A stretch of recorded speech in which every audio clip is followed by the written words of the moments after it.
Tumi? Zik, Ya apa? ini ada berita terbaru nih KDRT parah banget sumpah. KDRT di mana? Ini KDRT di Depok. KDRT? Iya. Baik, pemirsa, redaksi kami baru saja mendapatkan informasi bahwa adanya terjadi dugaan kasus kekerasan dalam rumah tangga atau KDRT yang terjadi di suatu kawasan padat penduduk. Laporan yang kami terima disertai juga keterangan saksi yang telah diverifikasi oleh tim redaksi kami menjadi peristiwa yang perlu penanganan serius. Sebelum kita beralih bagaimana kondisi di lapangan, perlu kami sampaikan bahwa menurut catatan tahunan dari Komnas Perempuan 2024, kasus KDRT yang terjadi di Indonesia terus mengalami peningkatan setiap tahunnya. Kekerasan ini meliputi kekerasan fisik, psikis, seksual, bahkan penelantaran ekonomi. Bahkan menurut kasus yang baru saja kami terima, ini juga merupakan salah satu bentuk nyata bahwa KDRT masih sangat terjadi di lingkungan sekitar kita dan menuntut perhatian publik. Maka dari itu, untuk mengetahui bagaimana kondisi di lapangan, kami sudah terhubung dengan rekan kami yang berada di lapangan. Baik, Saudari Hafiza, bisa disampaikan bagaimana kondisi di lapangan terkini? Baik, terima kasih Zafi. Nah, pemirsa, saat ini saya sedang berada di tempat kejadian berlangsung. Bagaimana KDRT ini telah menimbulkan kekhawatiran pada warga, karena ternyata menurut kesaksiannya, suaranya ini terdengar pertengkarannya ke sekitar perumahan. Nah, maka dari itu saya sudah dibersamai oleh warga tersebut, yang mana ia akan menjelaskan gambarannya secara faktual dan bagaimana peristiwa tersebut dapat terjadi. Baik, halo Kak Novia, selamat siang. Selamat siang, Mbak. Oke, di sini menurut data dari yang kami masuk itu, Kak Novia menjadi salah satu saksi warga yang mendengar langsung pertengkaran tersebut, betul? Betul, Pak. Oke, maka dari itu apakah Kak Novia bisa sedikit menceritakan insiden tersebut sudah terjadi berapa lama dan bagaimana saja kejadian itu berlangsung? Baik, menurut yang saya lihat itu kejadiannya yang paling gongnya itu tuh tadi malam, Kak. Karena itu tuh benar-benar yang warga sekitar sini tuh sampai mendengar kayak pertengkaran dan juga teriakan dan juga sampai akhirnya itu kami mendengar suara pecahan kayak kaca gitu. Jadi saya dan juga beberapa warga di sekitar sini itu langsung keluar rumah dan juga menghampiri rumah dari pasangan tersebut karena kami khawatir apabila terjadi sesuatu yang tidak diinginkan seperti itu. Nah, kalau menurut yang saya dengar dari beberapa warga lainnya itu kan kejadiannya udah cukup lama loh, Pak. Sekitar beberapa bulan terakhir itu mereka sering terjadi cekcok dan juga pertengkaran. Terjadinya cekcok dan pertengkaran.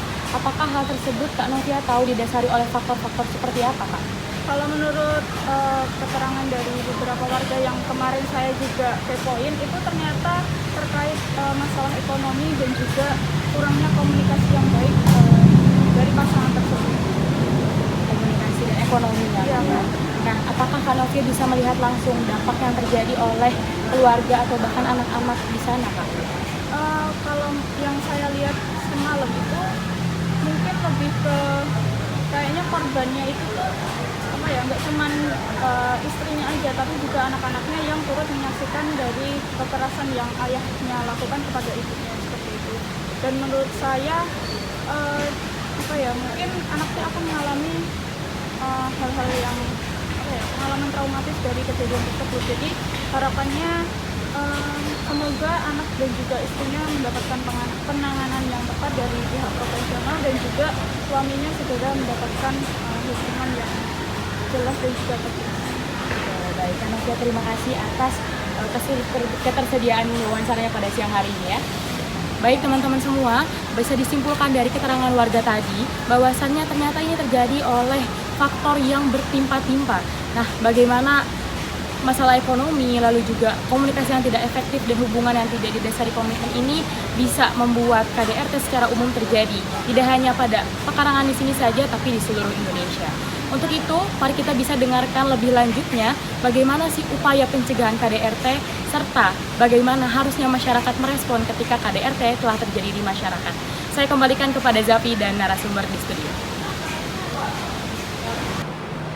Baik, terima kasih Hafiza atas pemaparan di lapangan. Pemirsa, di tengah-tengah kita sudah hadir Bapak Zikri, yaitu konselor serta pemerhati isu kekerasan dalam rumah tangga yang akan membantu kita untuk mengenali lebih dalam apa saja faktor serta bagaimana cara mencegah kekerasan dalam rumah tangga ini. Baik, Selamat siang Pak Zikri. Selamat siang. Apa kabarnya nih Pak Zikri siang Baik. ini? Alhamdulillah. Oke, mungkin langsung saja ya Pak. Mengenai kasus tadi yang sudah terjadi, menurut Pak Zikri, apa sih faktor yang melatar belakangi sehingga kekerasan dalam rumah tangga itu terjadi? Baik. Kalau dalam kekerasan rumah tangga ya, itu disebabkan oleh beberapa faktor.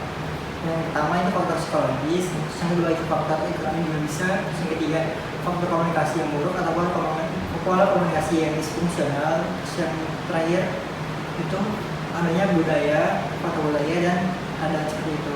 Kalau kita ngomongin masalah faktor psikologis itu bisa terjadi karena adanya manajemen emosi yang buruk. Manajemen emosi yang buruk itu ketika salah satu pihak itu tidak bisa mengontrol emosinya dengan baik, maka dia akan cenderung frustasi ketika tidak bisa menyelesaikan masalahnya dengan baik secara baik, dia akan lari ke kekerasan. Terus yang kedua itu masalah ekonomi.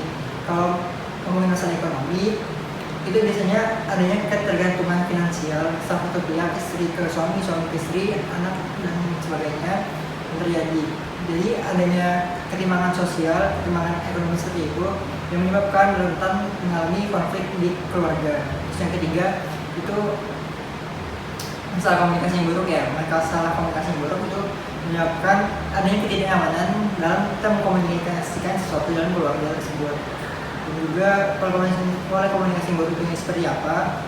Itu ada pola komunikasi yang pasif, terus yang kedua itu pola komunikasi yang agresif. Jadi ketika ada yang melakukan pola komunikasi seperti itu di keluarganya itu bisa terjadi hubungan yang tidak nyaman satu sama lain. Terus yang terakhir itu faktor budaya.